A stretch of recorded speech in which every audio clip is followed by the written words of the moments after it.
প্রত্যেকের ওয়াইটি স্টুডেন্টের ভিতরে কিন্তু এক্সপ্লোর টপিক নামে একটি অপশন রয়েছে। তো এই অপশনের একটা সিক্রেট রয়েছে।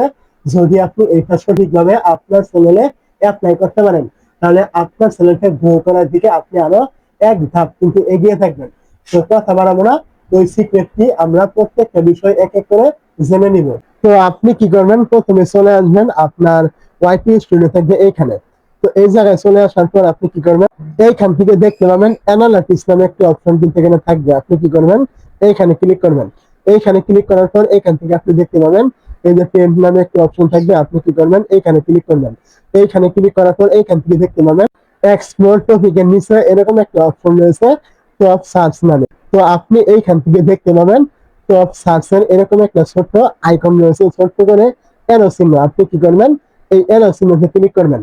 যখন আপনি এই জায়গায় ক্লিক করবেন, এইখান থেকে আপনি দেখতে পাবেন আপনার ক্যাটাগরি অনুযায়ী আপনি যেই ক্যাটাগরি ভিডিও দেন, ওই ক্যাটাগরি অনুযায়ী আপনাকে এইখান থেকে বেশ কিছু কিওয়ার্ড কিন্তু দেওয়া হবে। এই যে কিওয়ার্ড গুলো আপনি দেখতে পাচ্ছেন, এই প্রত্যেকটা কিওয়ার্ডই কিন্তু ইউটিউব টপ সার্চে কিন্তু রয়েছে।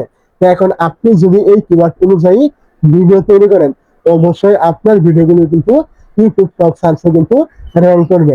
তো এটা আমি বলছি না, ইউটিউব কিন্তু এখান থেকে নিজে থেকে কিন্তু বলে দিয়েছে। অবশ্যই আপনি চেষ্টা করবেন এই অনুযায়ী ভিডিও তৈরি করার জন্য।